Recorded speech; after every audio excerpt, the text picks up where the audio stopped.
What's going on, guys? This is Miasin, and today we will be reviewing the new Crystal Beast support for the structure deck. Hopefully it's going to be as good as the Fallen of Albaz structure deck. That one was ridiculously good. And before this video starts, make sure you like and subscribe. Check me out on Twitch and Instagram, all the beautiful fun stuff.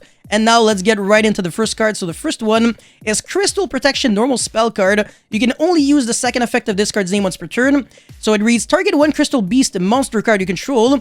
That's the activation requirement. Destroy it, then special summon one Crystal Beast token with the same original type, attribute, level, and attack or defense.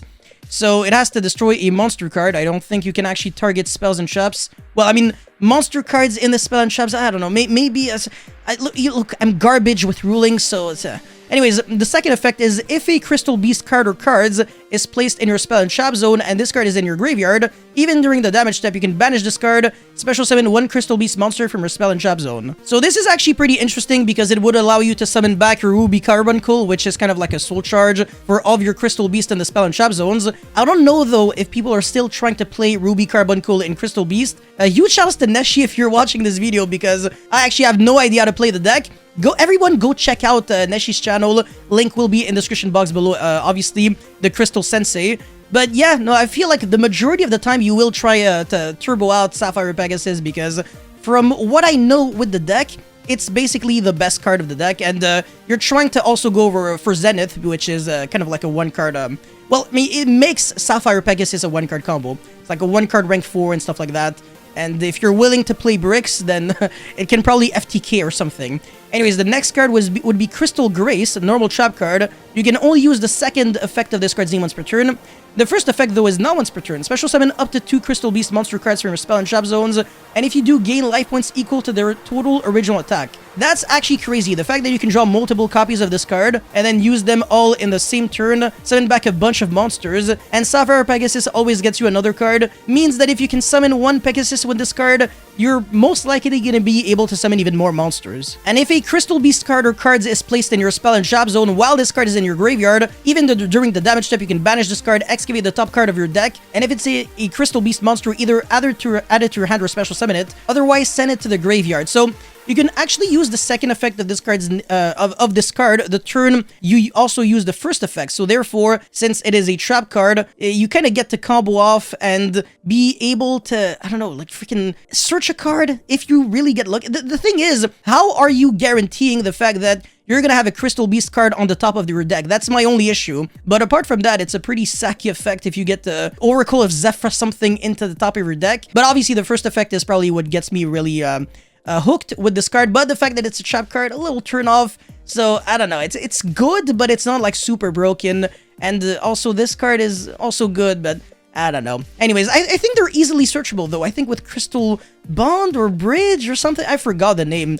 Anyways, the last card would be Crystal Miracle Counter Trap card. You can only use the second effect of this card's name once per turn. Again, same thing as Crystal Grace, which means that the first effect is not once per turn whatsoever.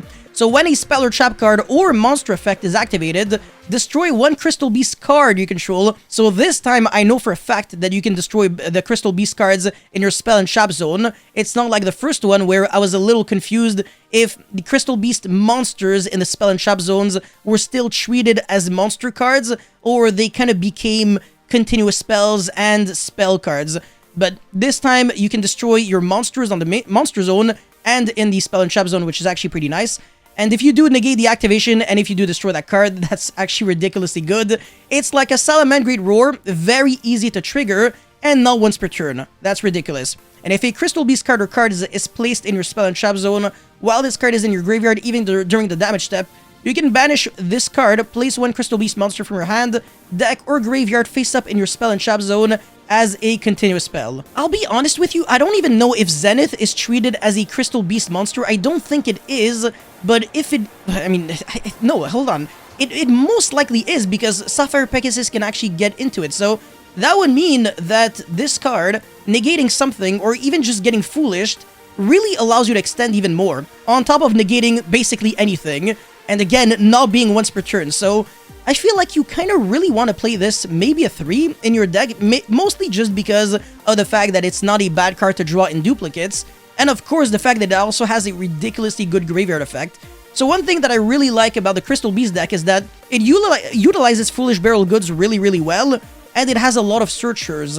But of course, we're just missing that gas with just engine cards overall, because I feel like outside of Sapphire Pegasus, you don't really have that many cards to get your engine started. But overall, relatively good support. There is also the Fusion Monster, but we're still waiting for a few main deck monsters, so yeah, this deck definitely needs a little bit more in order to be competitively viable.